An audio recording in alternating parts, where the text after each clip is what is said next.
तो जो पहला था उसका तो लिमिटेशन ये था कि वो आगे जो है 3 ट्रायड्स बने, 3 के बाद चौथा ट्रायड आगे बन ही नहीं पाया। तो वो आगे उसको एक्सप्लेन कर ही नहीं पाया बाकी के एलिमेंट्स के लिए।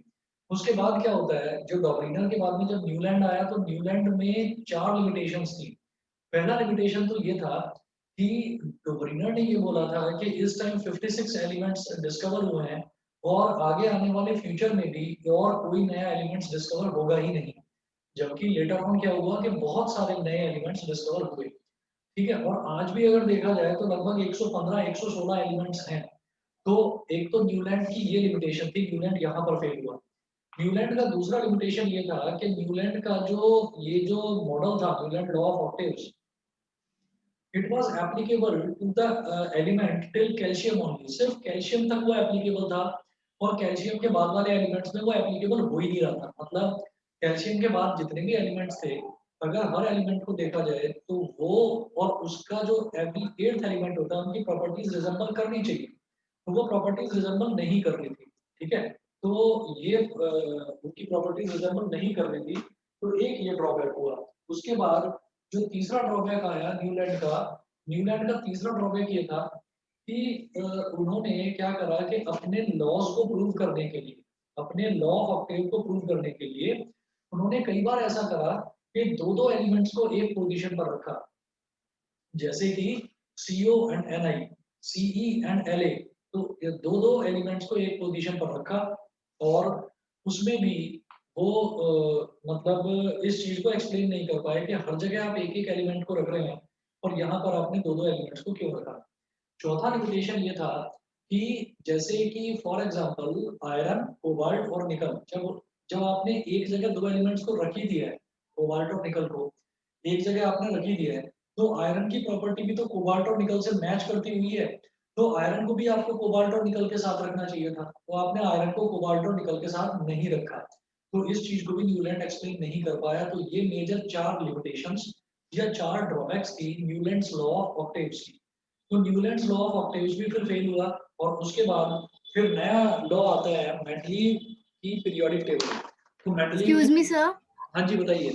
सर अभी आपने बोला कि वो इस क्वेश्चन को एक्सप्लेन नहीं कर पा रहे थे कि Fe को और कोबाल्ट और निकल को वो साथ में क्यों नहीं रख पाए। लेकिन सर यहाँ पे आपने पहले बताया था कि इंक्रीजिंग एटॉमिक मासेस के हिसाब से उन्होंने एलिमेंट्स को रखा था, तो हाँ, सर उस हिसाब से वो चीज जस्टिफाई नहीं हो जाती। वो चीज तो देखो जस्टिफाई हो जाती है उस हिसाब से। लेकिन क्या था कि इन्होंने ये कहा कि कोबाल्ट और निकल को, पहली चीज तो ये है कि कोबाल्ट और निकल अलग अलग एलिमेंट्स हैं, तो कोबाल्ट और निकल को आपको साथ साथ रखना नहीं चाहिए था। तो उन्होंने कहा कि नहीं, दोनों की प्रॉपर्टीज सेम है, इस वजह से हम उसको साथ रख सकते हैं, उनकी प्रॉपर्टीज आपस में बहुत रिजेंबल करती हैं और एटॉमिक मासेस जो है वो भी ऑलमोस्ट ऑलमोस्ट सेम है, पॉइंट्स पॉइंट्स का अंतर है बस दोनों के एटॉमिक मास में। तो इसलिए मैंने दोनों को एक साथ रखा। तो उतना ही थोड़ा सा अंतर आयरन में और कोबाल्ट और निकल के एटॉमिक मासेस में। तो वो अपना ही जो एक्सप्लेनेशन था, अपने ही एक्सप्लेनेशन को फर्दर एक्सप्लेन नहीं कर पाए। जब ये कहा गया कि अच्छा, जब आपने कोबाल्ट और निकल को एक साथ रखा है तो आयरन की प्रॉपर्टी भी तो कोबाल्ट और निकल जैसी है और आयरन और कोबाल्ट और निकल का भी तो एटॉमिक मासेस लगभग आसपास ही हैं, तो आपको आयरन को भी उसी के अंदर रखना चाहिए था। तो वो इस चीज को एक्सप्लेन नहीं कर पाए। समझ गए? Yes sir, okay sir. चलिए जी, इसके बाद हम बात करते हैं कि एक्सक्यूज मी सर। हाँ जी बताइए।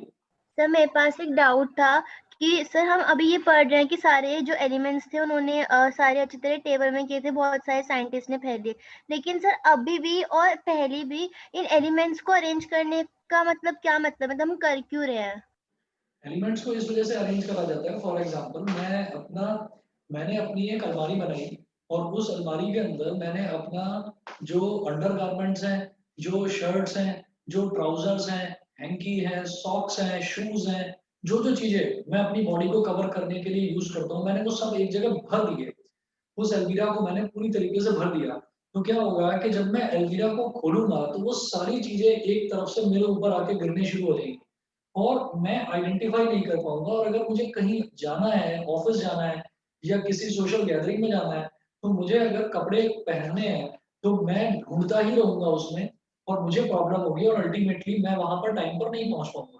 ठीक है, तो फिर क्या होता है कि किसी भी चीज को हम प्रॉपरली अरेंज करते हैं कि अगर मैं अपनी अलमीरा खोलूं तो मुझे ये दिमाग में क्लियर हो कि मुझे अपने अंडरगारमेंट्स चाहिए, तो अंडरगारमेंट्स एक कॉर्नर में रखे हुए हैं, ठीक है। और जो मेरी शर्ट्स हैं वो एक कॉर्नर में रखी हुई है, ट्राउजर एक कॉर्नर में है, सॉक्स एक जगह है, शूज बिल्कुल अलग है, हैंकी अलग रखे हुए हैं। तो ये सारी चीजें जब अरेंज कर देते हैं ना किसी चीज को, तो हमको सिलेक्शन करना बहुत आसान होता है। फटाफट हम अपना जो अंडरगारमेंट्स है वो यूज करेंगे, और शर्ट पहनेंगे, ट्राउजर पहनेंगे, सॉक्स पहनेंगे, शूज पहनेंगे, और फटाफट हम अपना काम पर निकल जाएंगे। तो इसी तरीके से जब भी कभी ये होता है कि भाई हमको बहुत सारे हमारे पास एलिमेंट्स हैं, तो उन बहुत सारे एलिमेंट्स को हमको अरेंज करना है। और अरेंज क्यों करना है कि अगर मान लीजिए मुझे कोई भी रिएक्शन करने के लिए मेटल की जरूरत है, तो मुझे पता है कि इस ग्रुप में सारे मेटल रखे हुए हैं, है ना। मुझे पता है कि इस ग्रुप में सारे नॉन मेटल्स रखे हुए हैं, मुझे मालूम है कि इस पीरियड में सारे के सारे एसिड है, इस पीरियड में सारे के सारे बेस हैं। तो ये जो बहुत सारी चीजें है ना, ये सिर्फ और सिर्फ उनको प्रॉपर्ली अरेंज करने के लिए रखी गई है, ताकि हम ये बता सकें एक पीरियोडिक टेबल है। ताकि अगर मान लीजिए हमसे ये कहा जाए भाई आप एलिमेंट्स को याद करो, तो जैसे काउंटिंग है, तो काउंटिंग भी तो ये होती है कि इंक्रीजिंग ऑर्डर है, 1 2 3 4 5 6 7 8 9 10। कभी सोचा है कि 1 और 2 में 2 ही क्यों बड़ा होता है? कभी सोचा है? कभी सोचा है 1 + 1 करते हैं तो 2 ही क्यों आता है, 3 क्यों नहीं आता? ये तो हमको याद करवा दिया गया कि 1 + 1 2 होता है। ये तो हमको याद करवा दिया गया कि 2 + 2 4 होता है। तो ये क्या चीज है? ये ऐसा हुआ कि क्वांटिटीज जो है, क्वांटिटीज को धीरे धीरे जब अरेंज करा गया, और धीरे धीरे जब सिविलाइजेशन की तरफ इंसान बढ़ता गया, तो फिर चीजों को अरेंज करना सीख लिया उसने कि मुझे कब किस चीज की जरूरत होती है। फॉर एग्जाम्पल इतनी सारी स्पाइसेस हैं, मैं खाना खाता हूँ, और मुझे खाना खाने पर मुझे ये पता चल गया कि अच्छा ये वाला जो टेस्ट होता है ना, ये सॉल्ट का टेस्ट होता है। तो सॉल्ट का टेस्ट मुझे खाने में कुछ आ नहीं रहा है, तो मैं घर पे एकदम किचन में जाता हूँ, और मैं वहां से थोड़ा सा सॉल्ट उठाता हूँ, और अपनी जो भी सब्जी बनी है मैं उसमें थोड़ा सॉल्ट डाल देता हूँ और खा लेता हूँ। तो ये चीजें कैसे पता चली? अब अगर मान लीजिए सॉल्ट भी, हल्दी भी, और आपका जीरा भी, और लाल मिर्च वगैरह जितना भी सब सामान होता है, जो स्पाइसेस है, सारी मिक्स हो रखी है, तो मैं उसमें से सॉल्ट ढूंढ के कैसे निकालूंगा? तो चीजों को सेग्रीगेट करना मतलब सेपरेट करना। इस वजह से हमने इन एलिमेंट्स को सेपरेट करना सीखना है। असल में है क्या कि हम जितने भी चैप्टर्स हैं वो इसमें पढ़ चुके हैं, केमिस्ट्री का ये लास्ट चैप्टर है, पीरियोडिक क्लासिफिकेशन ऑफ एलिमेंट्स। तो ये वाला जो चैप्टर है, इस चैप्टर में सिर्फ और सिर्फ ये बताया जाएगा कि हमने किस चीज को कैसे अरेंज करा है। फॉर एग्जाम्पल मुझे मालूम है कि अलमीरा में अगर शर्ट्स रखी हुई हैं, तो शर्ट्स के साथ में मैं टी शर्ट रखूंगा, शर्ट के साथ में मैं टी शर्ट रखूंगा। मेरी कुछ सैंडल्स हैं, तो मैं उन सैंडल्स को भी शर्ट के साथ में रखूंगा। मेरा कोई कुर्ता है, तो मैं कुर्ते को भी शर्ट के साथ में रखूंगा। क्यों? वो सेम टाइप की कैटेगरी हो गई कि वो वाली चीजें हो गई जो मैं अपनी बॉडी के टॉप को कवर करने के लिए यूज करता हूँ। अगर मैं जीन्स पहनता हूँ, ट्राउजर पहनता हूँ, पजामा पहनता हूँ, धोती पहनता हूँ, तो वो सारी चीजों को मैं एक जगह रखूंगा। क्यों? वो मेरी बॉडी के बॉटम पोर्शन को कवर करने के लिए है। तो इसी तरह से कि हम जब उनको एलिमेंट्स को अरेंज करते हैं, तो एलिमेंट्स को अरेंज करने के लिए हम मेटल्स, चाहे वो अलग अलग मेटल्स हों, लेकिन उनको रखेंगे एक तरफ कि अगर मुझे मेटल की जरूरत है, तो कुछ नहीं करना, मैं सीधा सीधा ग्रुप 1 को उठाऊंगा, और ग्रुप 1 में से कि भाई आपको मेटल चाहिए, कितनी वैलेंसी का चाहिए? 2 वैलेंसी का चाहिए। तो ग्रुप 1 में सेकंड पोजीशन पर जो मेटल है उसको उठा लो। अगर मेरे को 3 वैलेंसी का मेटल चाहिए, तो ग्रुप 13 में से, मैं आपको पढ़ाऊंगा ये अभी आगे, कि ग्रुप 13 में जितने भी मेटल्स होते हैं उन सबकी वैलेंसी 3 होती है, ठीक है। और मेटल है तो कैटायन बनाएगा, कैटायन है तो इसका मतलब वैलेंसी +3 होगी।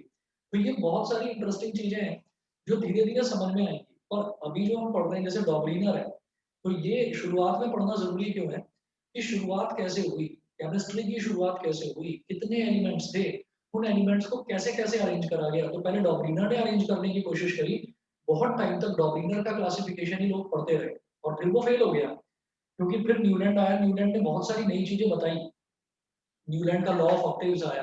तो लॉ ऑफ ऑक्टेव्स ने डॉबलिनर की थ्योरी को पूरी तरह से नलीफाई कर दिया, बेकार कर दिया। फॉर एग्जांपल आज मैं टच स्क्रीन वाला फोन यूज करता हूँ, ठीक है। तो अगर मान लीजिए हम बात करें, थोड़ा पीछे चले जाएं, 8 10 12 साल पहले पीछे चले जाएं, तो टच स्क्रीन फोन थे नहीं, और अगर थे तो बहुत ज्यादा कॉमन नहीं थे, ठीक है।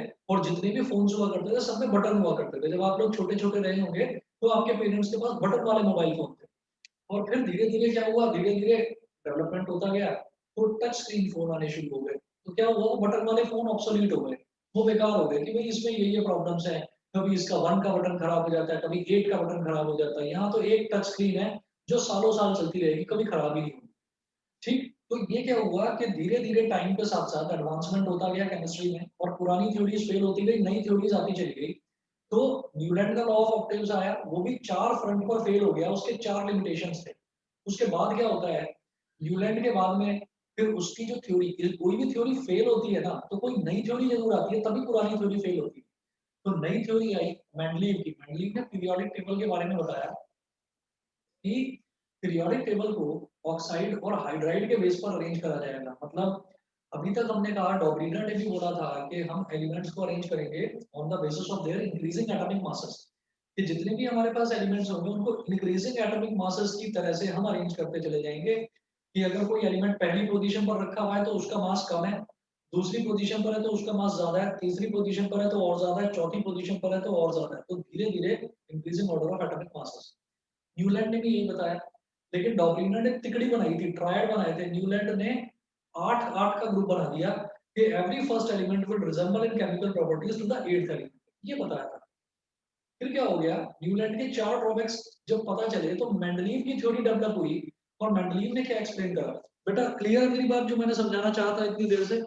यस हाँ सर। जी सर। क्लियर है? Yes sir. चलिए, यस सर। तो हम ये कहते हैं पीरियोडिक टेबल का फिर इन्वेंशन हुआ बाय मेंडलीव।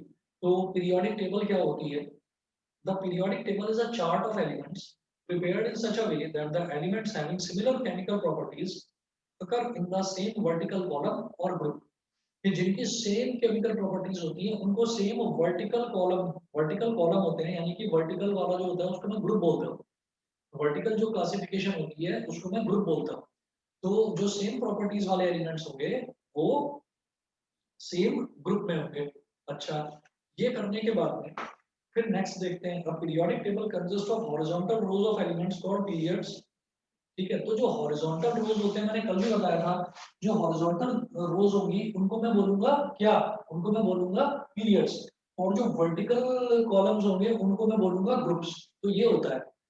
उसके बाद थर्ड है, the elements having similar chemical properties form oxides having similar formulae, they also form hydrides having similar formulae. तो ये चीज बताई मेंडलीव ने। मेंडलीव ने एटॉमिक मासेस की कुछ बात नहीं करी, मेंडलीव ने सीधा सीधा ये कहा कि जितने भी एलिमेंट्स हैं वो सारे के सारे एलिमेंट्स अपने ऑक्साइड्स और हाइड्राइड्स के फॉर्मूलों के बेस पर, अपने ऑक्साइड्स और हाइड्राइड के बेस पर अरेंज करे जाएंगे। कैसे?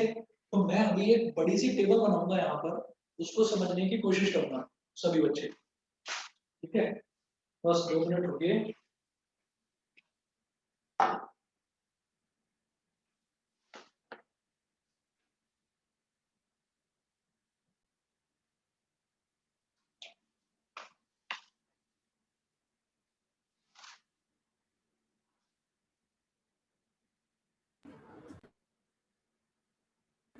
तो मेंडलीव ने न्यू एलिमेंट्स के लिए स्पेस छोड़ दिया था ना। हाँ,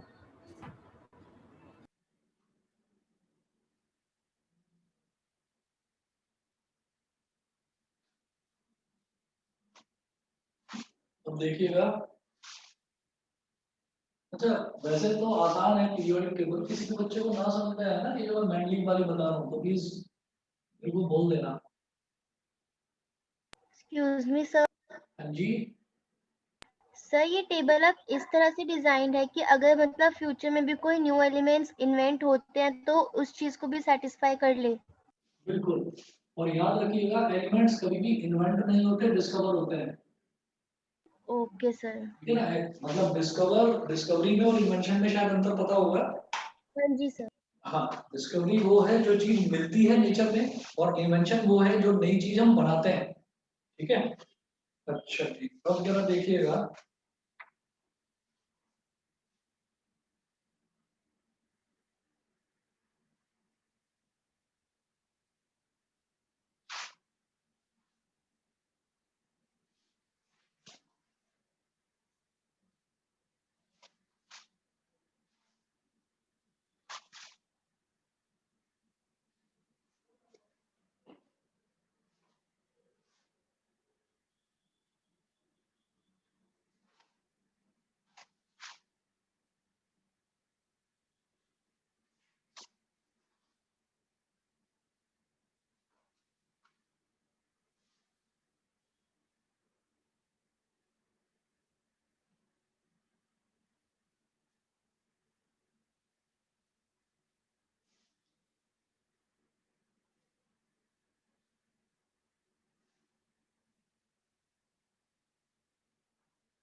अभी बस बना रहा हूँ, पहले बना देता हूँ फिर समझाऊंगा आपको।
जो मैं लिख रहा हूँ थोड़ा बहुत समझ में आ रहा है, दिखाई दे रहा है थोड़ा बहुत? यस हाँ सर। सर।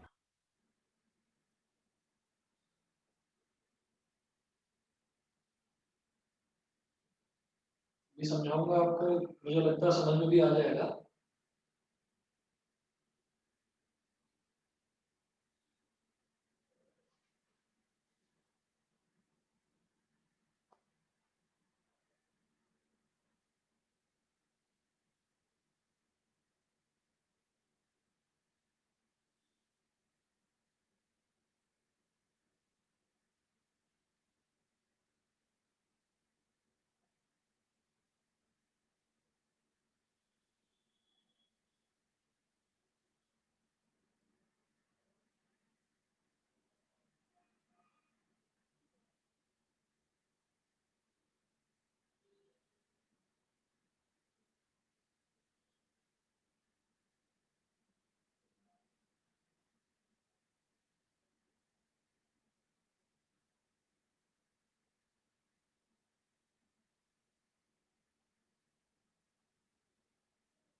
दिखाई दे रहा है सभी को?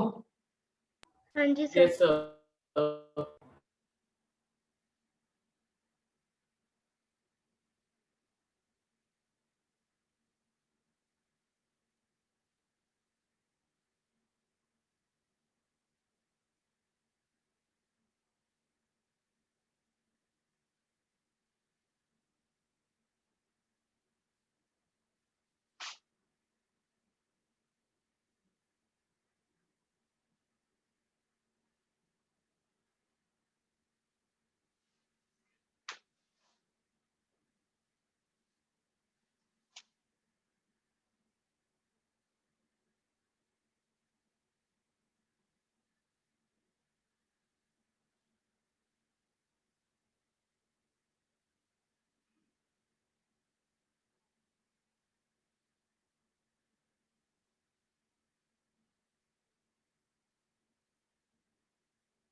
ये है कि मेंडलीव की पीरियोडिक टेबल, ठीक है। अब जरा देखिएगा इस पीरियोडिक टेबल में क्या क्या चीजें हैं। जो सबसे पहले तो ये ड्रॉबैक दूर करा गया है, जो न्यूलैंड के लॉ ऑफ ऑक्टेव्स थे ना, न्यूलैंड के लॉ ऑफ ऑक्टेव्स, तो उसको दूर करने के लिए, उसको सॉल्यूशन देने के लिए ये मेंडलीव ने एक पीरियोडिक टेबल बताई। अब क्या इसका उन्होंने सॉल्यूशन दिया वो देखते हैं जरा। इसमें देखिए जी, सबसे पहला जो न्यूलैंड में ड्रॉबैक था, न्यूलैंड में ड्रॉबैक ये था कि उन्होंने ये बोला कि no further elements would be discovered in the future, ठीक है। एक तो ये ड्रॉबैक था, और दूसरा ये था कि कैल्शियम के आगे वो एप्लीकेबल नहीं था। तो ये तो खैर सारे एलिमेंट्स पर एप्लीकेबल है, ठीक है। तो कैल्शियम के आगे वो एप्लीकेबल नहीं था, वो ड्रॉबैक तो दूर हो गया because it is applicable to the all elements. उसके बाद जो दूसरा ड्रॉबैक था वो ये था कि no new elements would be discovered in the future, only 56 elements are discovered till now and no new elements will be discovered in the future. तो वो चीज गलत साबित हो गई, क्योंकि इन्होंने क्या करा, इन्होंने ये सोचा है कि नहीं भाई आगे भी कुछ एलिमेंट्स डिस्कवर होंगे। तो ये जब एक्सपेरिमेंट्स करते रहे तो इनको लगा कि जैसे यहाँ पर पोटेशियम है 39.1, फिर कैल्शियम है 40.1, तो फिर इन्होंने ऑब्जर्व करा कि एक एलिमेंट जो उनकी कैलकुलेशन थी, वो जो भी कैलकुलेशन रही हो, तो उन्होंने अपनी कैलकुलेशन के हिसाब से बोला कि भाई एक एलिमेंट ऐसा भी नेचर में होना चाहिए जिसका एटॉमिक मास 44 होगा, ठीक है। तो वो उन्होंने खुद डिस्कवर करने की कोशिश करी, उनको नहीं मिला। उन्होंने सोचा हो सकता है मेरे कंट्री में नहीं मिलता हो, किसी और कंट्री में मिलता हो, तो उन्होंने काफी कोशिश करी लेकिन नहीं मिला। तो उन्होंने इसके लिए स्पेस खाली छोड़ दिया कि मेरी कैलकुलेशन के हिसाब से कोई ना कोई फ्यूचर में एलिमेंट ऐसा डिस्कवर हो सकता है जिसका एटॉमिक मास 44 हो। मेंडलीव की कैलकुलेशन के हिसाब से फ्यूचर में कोई ऐसा एलिमेंट डिस्कवर हो सकता है जिसका एटॉमिक मास 68 हो। तो उसने फ्यूचर में जो डिस्कवर हो सकते थे एलिमेंट्स उनका भी अंदाजा लगाया और अंदाजा लगाकर उनके लिए स्पेस एम्प्टी छोड़ दिया, खाली स्पेस छोड़ दिया। फिर ये करा गया कि जो हॉरिजॉन्टल जो ग्रुपिंग है वो कहलाते हैं पीरियड्स। तो ये फर्स्ट पीरियड, ये सेकंड पीरियड, ये थर्ड पीरियड, अब जो फोर्थ पीरियड है, तो जो ये दिक्कत हो रही थी कि भाई हमने कोबाल्ट और निकल को एक जगह रख दिया क्योंकि दोनों की केमिकल प्रॉपर्टीज काफी हद तक मिलती जुलती है। तो इसने देखा कि ऐसे बहुत सारे एलिमेंट्स हैं जिनकी केमिकल प्रॉपर्टीज मिलती जुलती हैं लेकिन उनके एटॉमिक मासेस डिफरेंट है। क्योंकि दो चैलेंजेस फेस कर रहा था न्यूलैंड, एक तो ये वो बोल दिया था उसने सबसे पहले कि मैं एटम्स को अरेंज करूंगा in the order of their increasing atomic masses. अब अगर वो इंक्रीजिंग एटॉमिक मासेस को लेकर चले तो फिर एक फंडा और उसके दिमाग में आया था कि भाई जितने भी एलिमेंट्स हैं जो एक प्लेस पर रखे जाएंगे उन सबकी केमिकल प्रॉपर्टीज सेम होनी चाहिए। तो ये मेंडलीव ने देखा कि भाई जो पोटेशियम है और जो कॉपर है दोनों की केमिकल प्रॉपर्टीज तो सेम है but there is a huge difference between their atomic numbers. जो बेटा ब्रैकेट में मेंशन कर रखा है ये एटॉमिक नंबर है, जैसे यहाँ 39.1 पोटेशियम का एटॉमिक नंबर, 63.5 ये कॉपर का atomic number, atomic mass, sorry atomic mass. तो उसने ये कहा कि भाई मैं जो पीरियड्स की बात करूंगा ना उन पीरियड्स में मैं दो सीरीज बनाऊंगा। तो फर्स्ट सीरीज और सेकंड सीरीज ऐसे करके इसने सीरीज बनानी शुरू करी। तो उस सीरीज से क्या हुआ कि जो पहली वाली सीरीज है वो ये कहती है कि जितने भी नंबर है, जितने भी एलिमेंट्स हैं सब इंक्रीजिंग ऑर्डर में है सारे के सारे। और जो दूसरी सीरीज है वो कहती है कि ये भी सारे के सारे इंक्रीजिंग ऑर्डर में, एटॉमिक मास सारे बढ़ते हुए हैं, कोई भी ऐसा नहीं मिलेगा कि देखो यहाँ 79.9 है तो यहाँ 79 है, यहाँ 75 है, तो ये सारे इंक्रीजिंग ऑर्डर में। तो उसने मेंडलीव की इस वाली प्रॉब्लम को भी सॉल्व करा कि उसने दो सीरीज बनाकर उसने ये कह दिया मेंडलीव ने कि किसी ने मना थोड़ी करा है मेरे को दो सीरीज बनाने के लिए, मैं तो एक पीरियड के अंदर दो सीरीज बनाऊंगा।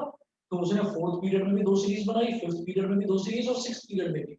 और बेटा ये वो वाले एलिमेंट्स हैं, ये वो वाले एलिमेंट्स हैं जो फर्दर डिस्कवर हुए थे जहां पर न्यूलैंड फेल हो गया था। देखो कहाँ इसमें कैल्शियम आ रहा है, तो कैल्शियम के आगे ही वो अप्लाई होना बंद हो गया था न्यूलैंड लॉ ऑफ ऑक्टेव्स। तो उसने कहा कि मैं कैल्शियम वाले पॉइंट को ही पकड़ लेता हूँ और मैं उसी के हिसाब से सीरीज बनाना शुरू करूंगा। तो कैल्शियम से पहले वाले तक जितने भी एलिमेंट्स हैं वो आप देखेंगे न्यूलैंड लॉ ऑफ ऑक्टेव्स उठाकर देखो, सारे एलिमेंट्स एज इट इज रखे हुए हैं, ठीक है। लेकिन उसके बाद के एलिमेंट्स में उसने फिर ये सीरीज बनानी शुरू की। तो उसने दूसरी उसकी प्रॉब्लम को दूर करा। तीसरी प्रॉब्लम ये थी कि एक तरीके के एलिमेंट्स जो हैं वो एक साथ नहीं रख सकते, उसने वो भी रख दिए और कहा कि मैं तो कह रहा हूँ कि रखे जाएंगे। न्यूलैंड ने तो कहा नहीं था, बाद में एक्सप्लेन करना मुश्किल हो गया था उसके लिए, उसने तो पहले ही बोल दिया कि नहीं रखे जाएंगे। तो तीसरी प्रॉब्लम भी दूर हुई।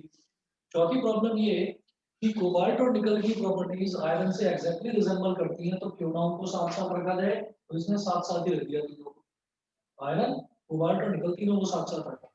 तो न्यूलैंड में जो भी ड्रॉबैक्स थी वो ड्रॉबैक्स तो इसने सारी की सारी ओवरकम कर डाली। लेकिन उसके बाद अब इसने एक नई चीज भी बताई कि जितने भी एलिमेंट्स हैं एलिमेंट्स को क्लासिफाई करा जाएगा on the basis of their oxide and hydrides. तो उसने फॉर्मूला दिया। फॉर्मूला कैसा दिया अब देखिएगा बेटा, यहाँ पर ना बोर्ड में, अच्छा हाँ एक चीज और देखिएगा, ये एम्प्टी स्पेस है पूरा का पूरा, है ना। तो इसका मतलब क्या है कि फर्स्ट पीरियड में कोई एलिमेंट नहीं है, ठीक है। फर्स्ट पीरियड में फ्यूचर में अगर कोई एलिमेंट डिस्कवर हुए तो उनको यहाँ रखा जा सकता है एम्प्टी स्पेस का मतलब ये है। ये 8th ग्रुप है, इसमें ये पहला ग्रुप, दूसरा ग्रुप, सॉरी ये 8th ग्रुप में जो ये वाली 3 पोजीशंस है ये खाली है, तो यानी कि फ्यूचर में कुछ डिस्कवर हुआ तो वो यहाँ रखा जाएगा। ऐसे ही यहाँ जो है एम्प्टी स्पेस है, जितने भी एलिमेंट्स आगे डिस्कवर होंगे वो यहाँ रखे जाएंगे। तो इस तरह से इसने एम्प्टी स्पेस छोड़ा। अब मैं जो आपको समझाने चाह रहा हूँ तो उसके लिए बोर्ड पर थोड़ी सी ना जगह कम पड़ गई है, तो मैं जो भी चीज एक्सप्लेन करूंगा मैं इधर ऊपर वाले पोर्शन में एक्सप्लेन करूंगा, वो देखिएगा आप। ये ऊपर वाला तो दिखाई दे रहा है ना सबको। अब जरा देखो, इन्होंने ये कहा कि जो ये है ना, बेटा किसी को कोई डाउट है अभी तक? सर यस, एक डाउट है। हाँ बताओ। सर ये जो इसमें फर्स्ट और सेकंड सीरीज इसमें 4 और 5th पीरियड में बनाई है, ये फर्स्ट सेकंड थर्ड पीरियड में क्यों नहीं बनाई? अच्छा, वहां पर एलिमेंट, वहां पर जरूरत ही नहीं थी सीरीज की, वहां एलिमेंट्स ही नहीं थे उतने ज्यादा, उनकी केमिकल प्रॉपर्टीज रिजेंबल करें। यहाँ एलिमेंट्स ज्यादा आ रहे थे। एक एलिमेंट बोलता है, पोटेशियम कहता है भाई मेरी भी प्रॉपर्टी ऐसी है कि आप मुझे यहाँ डालो, कॉपर कहता है मेरी भी प्रॉपर्टी ऐसी है। तो ये जो आगे जो फर्दर डिस्कवर हुए उनकी एलिमेंट्स की प्रॉपर्टीज रिजेंबल करने लगी, इनकी रिजेंबल नहीं कर रही थी, उनकी रिजेंबल नहीं कर रही थी। तो ये जैसे उसने लगा रखा था न्यूलैंड ने, वैसे ही उन्होंने लगा दिया। अब जरा देखो जी, अब आगे क्या है, ऑक्साइड है R2O। O का मतलब क्या है, O के आगे कुछ भी नहीं लिखा हुआ, यानी कि O1 है। R2O2, इसको हम RO भी लिख सकते हैं, और अगर आप किसी बुक में देखेंगे तो RO लिखा होगा, ये 2 से 2 कैंसिल हो गया, लेकिन मैं याद करने के लिए R2O2 लिख रहा हूँ, तो आप लोगों को दिक्कत नहीं होगी इसको लर्न करने में। R2O1, R2O2, R2O3, R2O4, R2O5, R2O6, R2O7, R2O8। मतलब क्या है, ये जो R है, अब ये R क्या है ये मैं अभी बताऊंगा, 2 मिनट रुक जाओ। R के एटम तो फिक्स हो जाएंगे 2, और ऑक्सीजन के बढ़ते जाएंगे 1 2 3 4 5 6 7 8, ठीक है। बुक में आप देखेंगे तो R2O8 2 4 8, RO4 लिखा हुआ होगा, R2O6 2 3 6, RO3 लिखा हुआ होगा, R2O4 2 2 4, RO2 लिखा हुआ होगा, ठीक है। तो अब आप ये देखो कि अगर मान लीजिए मैं ऑक्साइड की बात करूं तो हाइड्रोजन का ऑक्साइड क्या होता है बताएंगे मेरे को? बताइए, हाइड्रोजन का ऑक्साइड बताएंगे? H2O, वाटर होता है। तो आपने क्या करा, आपने ये देखा कि ये वाले जो मेरे पास जितने भी एलिमेंट्स हैं, किसी का भी ऑक्साइड उठाओ, तो जैसे हाइड्रोजन है, हाइड्रोजन का ऑक्साइड क्या होगा, R2O1, तो R की जगह H डाल देना है बस, R का मतलब है एलिमेंट। तो R2O1 यानी कि H2O1, 1 लिखा नहीं जाता तो क्या हो गया ये H2O, बताइए बन गया वाटर। यस सर, एक सर लेकिन ऊपर का नहीं दिख रहा। मैंने कहा लिख दिया तो दिखाई नहीं दे रहा किसी को भी।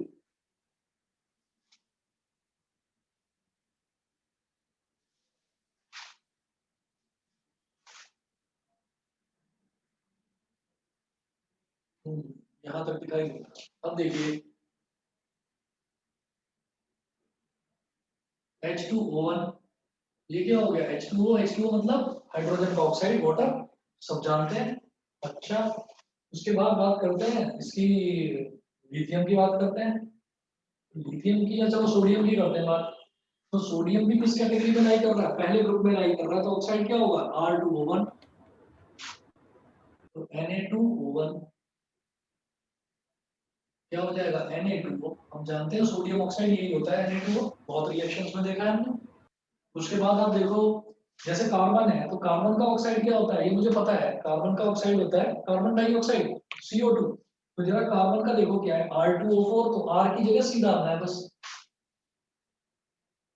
C2O4, तो 2 1 2 2 2 4, क्या बन गया CO2, है ना।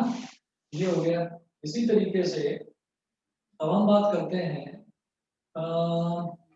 जैसे मान लीजिए हाइड्राइड की बात करते हैं, तो हाइड्राइड्स की अगर हम बात करें तो R1H1, R1H2, R1H3, R1H4, R1H3, मतलब R फिक्स रहेगा, 1 1 1 थ्रू आउट, R की वैल्यू 1 है ना। और हाइड्रोजन क्या होगा, H1 H2 H3 H4 H4 तक बढ़ा फिर वापस घटेगा H3 H2 H1। तो H1 H2 H3 H4 H3 H2 H1 ये इस तरह से रिड्यूस होगा। तो मुझे लगता है ऑक्साइड्स का सीक्वेंस और हाइड्राइड्स का सीक्वेंस ये याद करने में तो कोई प्रॉब्लम नहीं है। No sir. ठीक है, दूसरी मैं आपकी प्रॉब्लम सॉल्व कर देता हूँ कि ये जो पीरियोडिक टेबल है पूरी की पूरी ये याद नहीं करनी है आपको। पीरियोडिक टेबल आपको याद नहीं करनी है। अगर मेंडलीव का क्लासिफिकेशन आया, अगर कोई आपके पास ऐसा क्वेश्चन आया कि जिसमें पीरियोडिक टेबल की जरूरत पड़ेगी, तो पीरियोडिक टेबल जो है वो आपको मिलेगी। पीरियोडिक टेबल छोटा सा एक चार्ट आपको मिल जाएगा, हर बच्चे की शीट में आ जाएगा अगर पीरियोडिक टेबल की जरूरत हुई क्वेश्चन पेपर में तो। नहीं तो बहुत ऐसे क्वेश्चंस होते हैं, मतलब ऑलमोस्ट 90% ऑफ द क्वेश्चंस जो इस चैप्टर के हैं उसमें पीरियोडिक टेबल की जरूरत नहीं पड़ती। ठीक है, और जो एलिमेंट्स हमको याद करने होंगे, क्योंकि ये पीरियोडिक टेबल भी एक पॉइंट ऑफ टाइम पर जाकर फेल हो गई थी, तो फिर एक नई पीरियोडिक टेबल बनी मॉडर्न पीरियोडिक टेबल, वो आज तक चली आ रही है। तो मॉडर्न पीरियोडिक टेबल में उनकी प्रॉपर्टीज, क्लासिफिकेशन कैसे कैसे हुआ वो हमको लर्न करना पड़ेगा और उस पर क्वेश्चंस बनते हैं। तो इसको याद करने की जरूरत नहीं है। हाँ इतना है कि वो आपसे ये पूछ सकते हैं कि आप ऑक्साइड और हाइड्राइड्स के फॉर्मूले बताओ। तो जैसे मान लीजिए इसमें एक क्वेश्चन बनता है कि use Mendeleev's periodic table to predict the formulae of the oxides of the following elements. तो एक क्वेश्चन दे रखा है कि आपको ऑक्साइड्स बताने हैं, पता है किस किस के? पोटेशियम का यानी कि के, सी, एल, सिलिकॉन और बेरियम, इन सबके आपको ऑक्साइड्स बताने हैं। तो एक बार ये क्वेश्चन आया था, तो जब ये क्वेश्चन आया था तब ये पीरियोडिक टेबल सभी बच्चों को उनकी टेबल पर दी गई थी, उनको बताया गया था ये पीरियोडिक टेबल दी गई थी। लेकिन उस पीरियोडिक टेबल में ये जो फॉर्मूले ऑक्साइड्स और हाइड्राइड्स के ये गायब कर दिए थे कि ये फॉर्मूले आपको याद होने चाहिए। बाकी आपसे ये एक्सपेक्ट नहीं करा जाता कि इतने सारे के सारे एलिमेंट्स आप याद करो। वो जो मॉडर्न पीरियोडिक टेबल में आपसे एक्सपेक्ट किया जाता है उसको किस तरीके से रट्टा लगाना है उसका वो मैं आपको बता दूंगा, उसकी चिंता मत करना कि कैसे उसको याद करना है, वो मैं सब बच्चों को रटवा दूंगा। ठीक है, अब जरा देखिए, अब जैसे पोटेशियम है, इसका ऑक्साइड बताना है, तो पोटेशियम को ढूंढो कहाँ पर है, कहाँ पर है, किधर है, किधर है, किधर है, ये रहा पोटेशियम। तो इसका ऑक्साइड क्या है? R2O1। तो ये क्या बन जाएगा? K2O। कार्बन का अभी अभी मैंने बनाया, कार्बन का क्या बन जाएगा? CO2। एल्यूमिनियम, एल्यूमिनियम ढूंढिए किधर है एल्यूमिनियम, एल्यूमिनियम ये रहा। तो इसका क्या है? R2O3 यानी कि Al2O3।